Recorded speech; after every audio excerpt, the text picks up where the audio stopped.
Hi, I'm Katie Eagleton. I'm Director of Libraries and Museums at the University of St Andrews in Scotland. And I've worked for 20 years or so in libraries and museums and collections. And I've always been really passionate about making those collections accessible to people and available to people, the people who we look after them for, and making them really a vital part of our lives. And that's where, for me, open access to those collections is a really interesting discussion that's becoming more and more important for our sector. I think we'd all agree that access to collections is what we're all here for. I think the conversation we need to be having now is about reuse, about what people can do with these collections that we take care of for them. So the question of open access for museums and archives is a complicated one. There are barriers to open access in the fullest sense of that. And there are barriers that come from some of the differences between institutions, between their different funding models, and their different ways of working with the collections they take care of. So there are things around income. It's very, very hard for institutions to give up even quite small amounts of income if their financial situation means that they really need that and rely on it. But also some of what the barriers are is about control and about a preference to have a say in what happens to collections.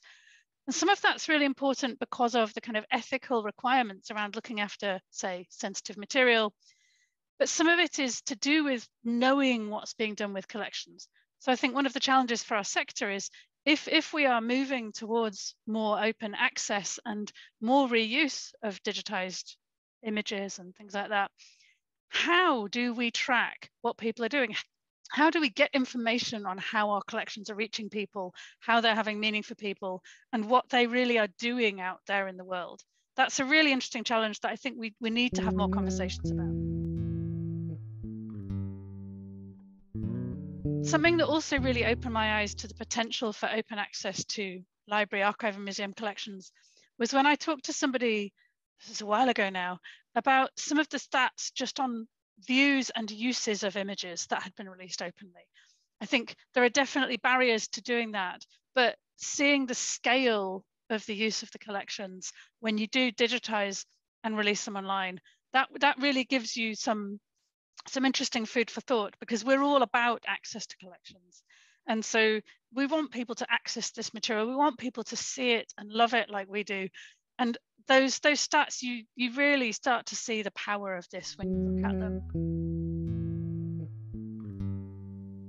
If somebody was hesitating around open access for library, archive, and museum collections, I suppose what I stick to and what I would encourage them to think about is the A in the FAIR data principles: as open as possible, as closed as necessary.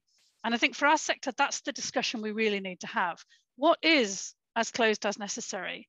It won't be the same for all kinds of collections. It won't be the same for every different institution. And what we've got to be really clear on is what is as closed as necessary for the future of our sector, and not just sort of how we've always done things. And that's a complicated discussion, and it's one I'm really glad is coming up the agenda and we're having more and more conversations about. But that's really where I always land. Each institution, each individual needs to take choices for themselves about what's right for them. But to do that, knowing what's coming for the future rather than just sort of thinking about where we are now or how we've always done.